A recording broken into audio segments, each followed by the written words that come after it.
आज हम संरचना के आधार पर मैदान के विभाजन पढ़ेंगे। भाबर मैदान। यह एक पथरीला और संकीर्ण मैदान है जो हिमालय की तलहटी और गंगा के मैदान के बीच पाया जाता है। यह मैदान पर्वत के पदेन क्षेत्र में नदियों द्वारा लाए गए बड़े अवसादों से निर्मित होते हैं। यह जम्मू से लेकर असम तक फैला हुआ है। इसकी चौड़ाई लगभग 8 से 16 किलोमीटर है। नदियां यहाँ की छरही मिट्टी से जमीन के नीचे चली जाती हैं, आधा सतह पर अदृश्य हो जाती हैं। इसी कारण भूमि कठोर होती है और कृषि कठिन होती है। तराई के मैदान। यह भाबर क्षेत्र के ठीक दक्षिण में स्थित है, जो उत्तराखंड से असम तक फैला हुआ है। इसकी चौड़ाई लगभग 15 से 30 किलोमीटर है। भाबर से जमीन में समाई नदियां यहाँ फिर से सतह पर आ जाती हैं। अतः यहाँ जल स्तर बहुत ऊंचा व नमी अधिक रहती है।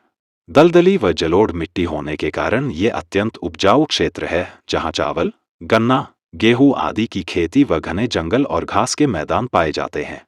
खादर के मैदान। ये नवीन जलोढ़ मिट्टी से बने उपजाऊ मैदान हैं, जो हर साल बाढ़ के दौरान नई मिट्टी के जमाव से बनते हैं। ये नदी के नज़दीक के निचले मैदान हैं, अतः यहाँ बाढ़ आने की संभावना ज्यादा होती है। यहाँ धान, गन्ना, गेहूं जैसी फसलें अच्छी होती हैं। पंजाब में खादर के मैदान को बेट कहते हैं। भांगड़ का मैदान। यह पुरानी जलोढ़ मिट्टी से बना हुआ है और आमतौर पर नदी से दूर व ऊंचाई पर स्थित होता है, अतः बाढ़ के पानी से प्रभावित नहीं होता। इसमें कंकर, बजरी, कलिचर, कठोर परत पाई जाती है, अतः खादर की तुलना में कम उपजाऊ है। पंजाब में बांगर क्षेत्र को धाया कहते हैं। यहाँ कैल्शियम के पिंड पाए जाते हैं, जिनको कंकर कहते हैं, तथा कंकर युक्त मिट्टी को भूड़ कहते हैं। यहाँ पाए जाने वाले छोटे टीलों को स्थानीय भाषा में झुंड कहते हैं। डेल्टा। यह समुद्र में मिलने से पहले नदी द्वारा लाई गई गाद के जमाव से बनता है। इसका आकार त्रिकोण है व उपजाऊ जलोढ़ मिट्टी होने के कारण खेती के लिए अत्यंत उपयुक्त है।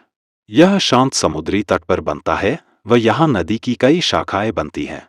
भारत में प्रमुख डेल्टा। गंगा ब्रह्मपुत्र दुनिया का सबसे बड़ा सुंदरबन डेल्टा बनाती हैं। गोदावरी कृष्णा पूर्वी तट पर डेल्टा बनाती हैं। महानदी कटक और पारादीप क्षेत्र में डेल्टा बनाती है। मुहाना। यह ज्वारीय क्षेत्रों में बनता है, यहाँ गाद बह जाती है। इसी कारण नदी चौड़ी होकर समुद्र में मिलती है। ज्वारीय जल की पहुंच में न आने वाली उच्च भूमि को चर कहते हैं, जहाँ बस्तियां बसती हैं। पहुंच में आने वाली निम्न भूमि को बील कहते हैं, जहां जूट धोया जाता है। ऐसी ही जानकारी पाने के लिए चैनल से जुड़े और अपने प्रियजनों से साझा करें। धन्यवाद। जय हिंद।